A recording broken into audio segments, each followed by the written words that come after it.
पूरा मामला इंदौर के रावजी बाजार थाना क्षेत्र का है। रावजी बाजार थाने पर फरियादी विनीत चौधरी ने शिकायत दर्ज करवाते हुए बताया कि उन्होंने एक फार्म जे.एन. फैब्रिक इंडस्ट्रीज के नाम से शुरू की थी। इस फार्म में संजय अग्रवाल सहित उनकी पत्नी साझेदार बनी और उसके बाद पर जैसे ही चालू हुई तो संजय अग्रवाल और उनकी पत्नी ने फार्म की राशि को अपने निजी अकाउंट में ट्रांसफर कराकर करोड़ों रुपए का गबन किया। इसी दौरान जब फार्म में घाटा शुरू होने लगा तो संजय अग्रवाल और उनकी पत्नी ने एक संपत्ति फार्म के नाम कर दी, लेकिन इसी दौरान लगातार फार्म को करोड़ों रुपए का नुकसान हुआ तो अन्य साझेदार विनीत चौधरी सहित अन्य लोगों ने संजय अग्रवाल और उनकी पत्नी की आय के साथ ही उनकी संपत्तियों की जानकारी निकाली। तो वहीं इस बात की जानकारी साझेदारों को लगी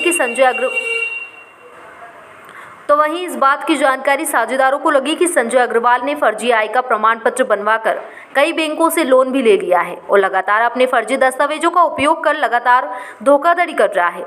तो वहीं उसने फर्जी आय का प्रमाण पत्र बनवाने के लिए अपनी इनकम 48,000 बताई थी, जो कि करोड़ों रुपए की है, और गलत जानकारी भी विभिन्न विभागों को दी। इसके बाद फरियादी विनीत चौधरी ने पूरे मामले की शिकायत रावजी बाजार पुलिस के साथ ही कलेक्टर कार्यालय में की। कलेक्टर कार्यालय आदेश के बाद पुलिस ने मामले में लगातार जांच पड़ताल की और जांच पड़ताल करने के बाद आरोपी संजय अग्रवाल सहित अन्य लोगों पर धोखाधड़ी करने सहित विभिन्न धाराओं में प्रकरण दर्ज किया गया। वहीं पुलिस ने इस मामले में आरोपी संजय अग्रवाल को गिरफ्तार कर लिया है। तो वहीं गिरफ्तारी की सूचना जब फरियादी विनीत कुमार चौधरी को लगी तो उन्होंने पुलिस प्रशासन को धन्यवाद दिया है। साथ ही यहां भी आशा जताई है कि जिस तरह से पुलिस ने प्रकरण दर्ज कर आरोपी को गिरफ्तार किया है, उसके बाद कोर्ट भी आरोपी को सख्त से सख्त सजा देगा। धोखाधड़ी के उसके विरुद्ध आज अपराध पंजीबद्ध हुआ है, जिसमें उसको गिरफ्तार किया गया। आवेदक जो है नवीन चौधरी द्वारा कलेक्टर कार्यालय में आवेदन दिया गया था कि इन्होंने अपने झूठे दस्तावेज और झूठी जानकारी से गलत आय प्रमाण पत्र हासिल कर लिया और उसका उपयोग कर रहे हैं। उसी रिपोर्ट पर से जांच में पाया गया कि इन्होंने अपने झूठी जानकारी दी और आय प्रमाण पत्र हासिल किया, उसका उपयोग करके लाभ प्राप्त किया। इस पर से अपराध पंजीबद्ध किया था और उनको गिरफ्तार किया गया है। आरोपी को संजय अग्रवाल करके आरोपी। तो किस बात को लेकर इन्होंने इस तरह से कृत्य किया, कुछ जानकारी है? तो पूछताछ में बता रहे हैं कि लोन वगैरह चाहिए था, तो इस तरीके से अभी पूछताछ चल रही है। आपने इस पूरे मामले में किस तरह की शिकायत की थी और क्या था मामला? एक संजय अग्रवाल नाम का जो व्यक्ति था, पार्टनरशिप फर्म थी जे.एन.ए. इको फैब्रिक इंडस्ट्रीज़, उसके अंदर वो हमारे साथ पार्टनरशिप थे और वो पति और पत्नी दोनों हमारे फर्म में भागीदार थे।